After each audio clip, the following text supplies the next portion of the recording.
This is where you're supposed to applaud, you know. My good friend Sir Rockwell, and you'll hear from my other good friend shortly, and my beautiful wife Carla Hill, we're splitting duties tonight and kind of spreading the Hill love around South Florida. But thank you for everyone for being here. Madame Glynis, thank you for opening up your beautiful Southwest Ranches home, which is also going to be the home of a wedding that's happening here in 2 weeks. Thank you, Crystal. I know that you're a busy young lady, and I wish you the best. We've been married 23 years, and I have a lot of advice to give you, but thank you for sharing your talents, and wish you the best on your nuptials, which will take place right here. So when you're leaving, just sprinkle some blessings and splash some white rum or something. But listen, we're in Broward County, for those of you who are not aware of where you are. And I am running for the Miami-Dade County Commission, one of 13 county commission seats. You have a mayor, strong mayor, and then you have 13 county commissioners, those of you who do business in Miami-Dade County, the largest county in the state of Florida, 67 counties, 2.8 million people, and a $9 billion budget. And you ask, Marlon, why would you step out in leadership for this opportunity? So I'm here to tell you why, and for those who are here hosting us, we will introduce the hosts who are supporting this effort. You know, I came to this country in 1985. Right, the summer of 1985, I left an extraordinary school on North Street in Kingston, Jamaica called Kingston College? STJC. All right, there are two schools on North Street. You have Kingston College, and then you have one that was founded. Just remember your fundraising, man. Your fundraising. Founded in 1850, Jesuit High School. I was beginning fourth form, which is 10th grade here. And my mom said, listen, it's time to go. We're moving to the United States. And get your stuff ready, and we're going to move to Miami. My sister and my mom got dropped right in the middle of Cutler Ridge. If you're familiar with South Miami Heights, down. And that was the beginning. A week later, I was riding my bicycle to school. First day of school. Went to the school, trying to look around, trying to adjust and get used to the. Came outside of school, and the bicycle was gone. First day of school, my bicycle was stolen. Welcome to America. Welcome to America. Welcome to America. But that was it. You know, many of us have gone through this transition as immigrant families, whether you came here at 14, whether you came from another state, whether you came here to work, whether you came here a couple of years ago. We have this experience of the transition, right? And it was my experience at Southridge and in South Miami Heights that the best way to succeed in the United States of America is that you must have a support system.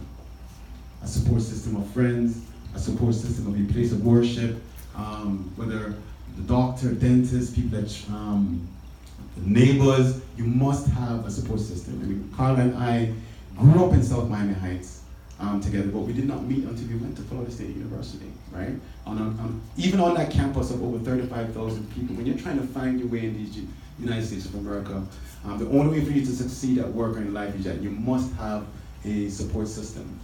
And in South Dade, we lost almost all of our support system when Hurricane Andrew arrived in 1992, right?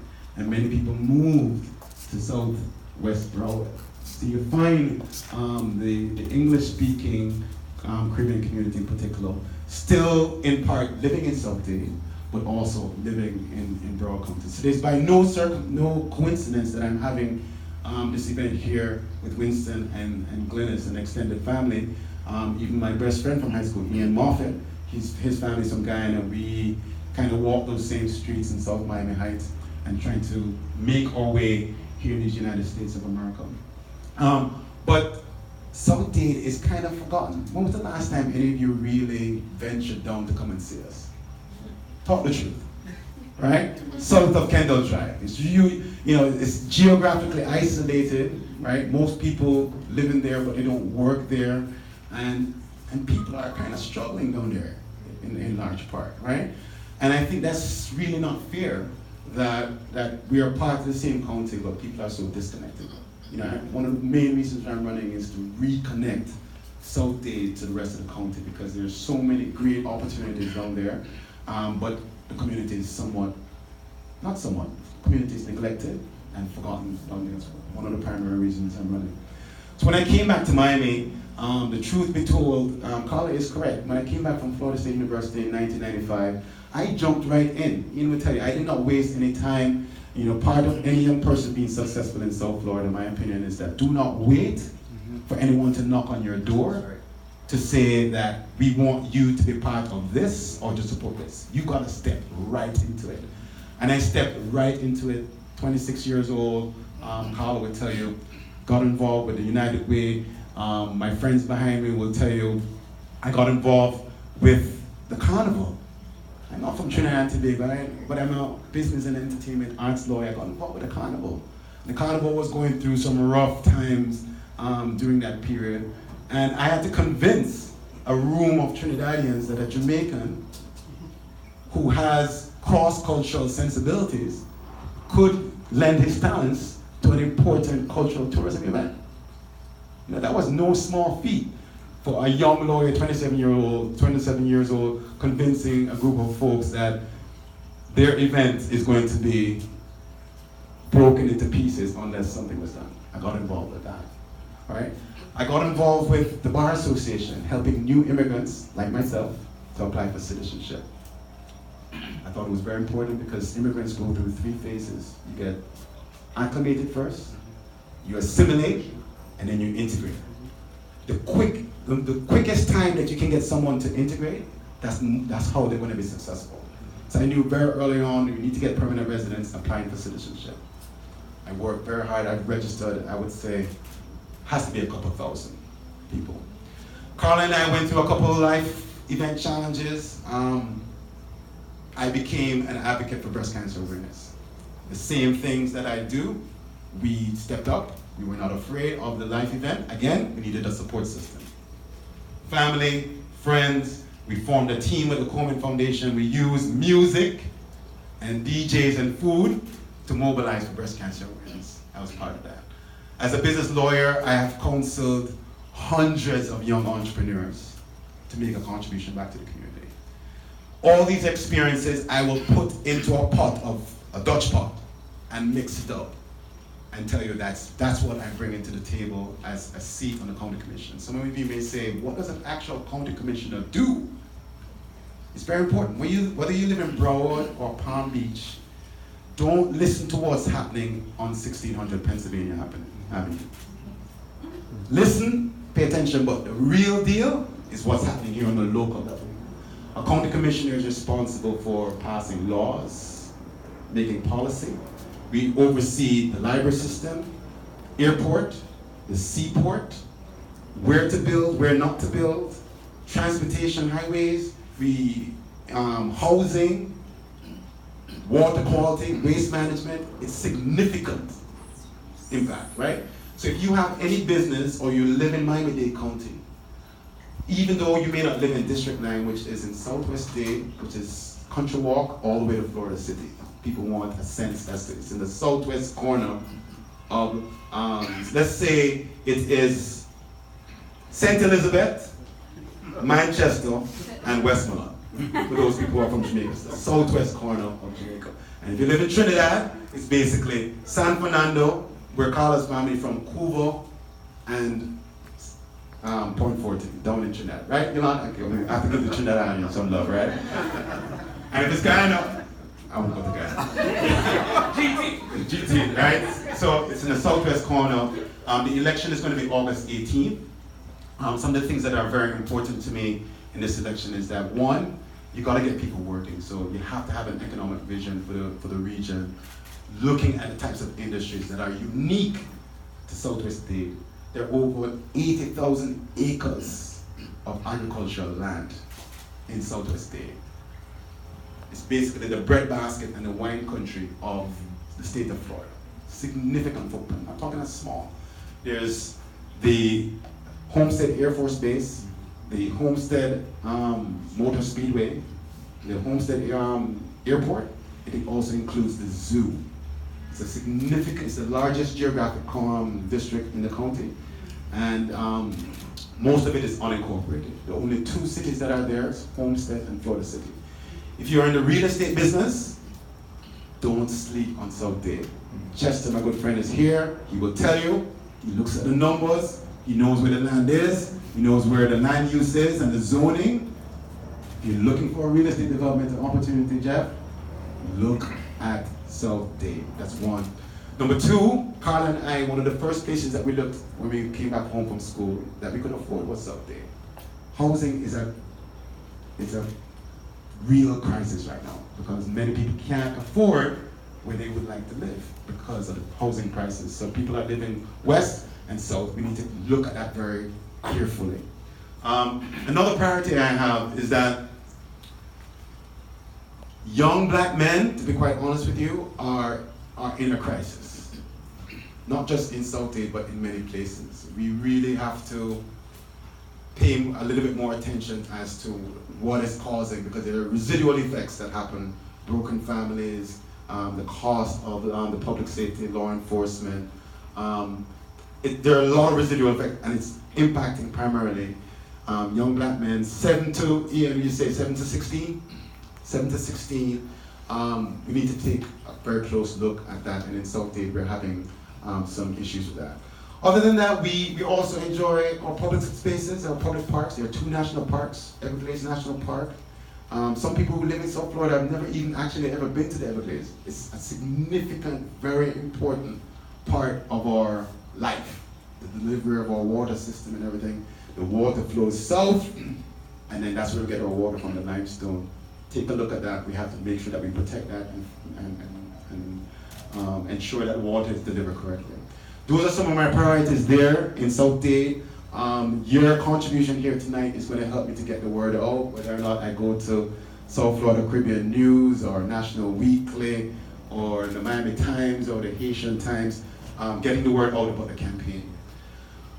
Before I go, and I turn you over to Roger George, there are 3 things that I want to ask of you. Right? Next year's election is very important. I don't need to tell you why it's important.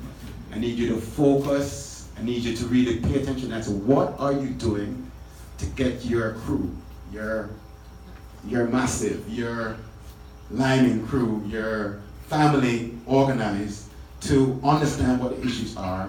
Right? Elections are about choices. You know, my good friend Levi Williams is here. You know, some may say we're from the other side of the aisle, but we're really on the same aisle because we want to see people advance. We want families to be safe. We want many of the same things. We may have differences as to the approach or the idea to get to the same place, but ultimately it requires you to be very engaged in the process, right? So there are 3 things that I need. Obviously the resources, right? 1.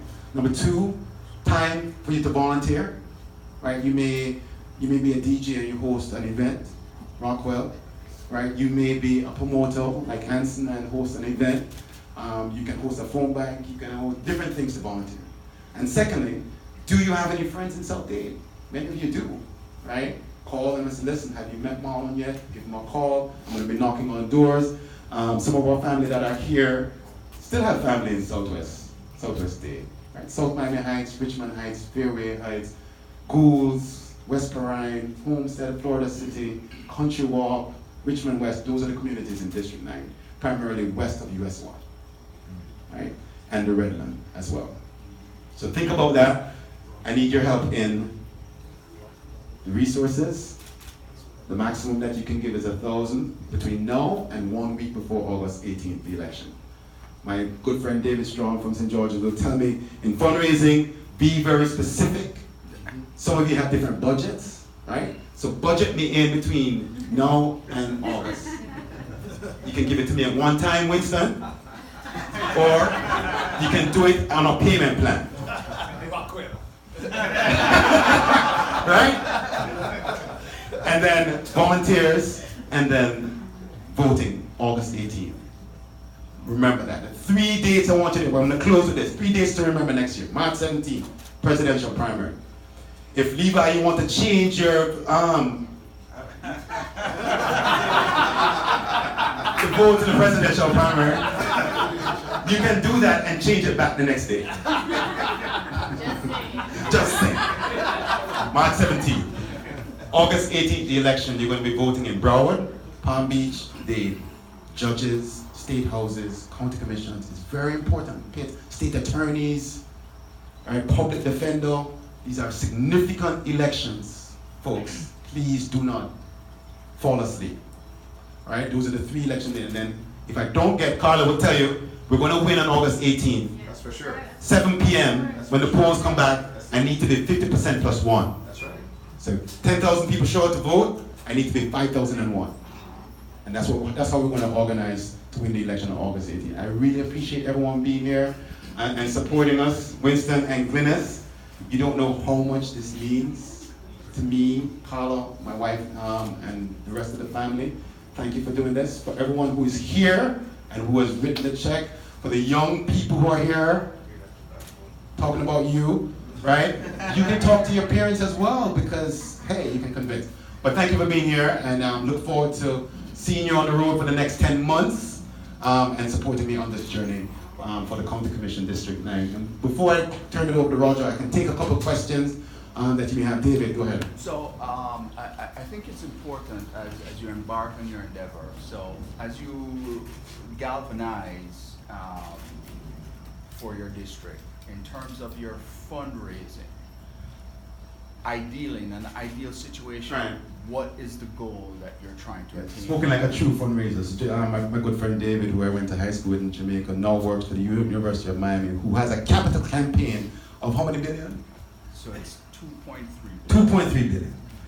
It doesn't matter in fundraising, and we're going to have a little fundraising 101 class because I think it's instructional for our community, especially new immigrant communities.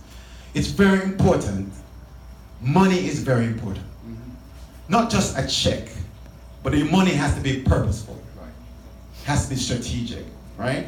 And it's not the amount. This is what I want to drive. It's not the amount that you wrote today. It's the fact that you wrote it. You have to understand the science of raising money.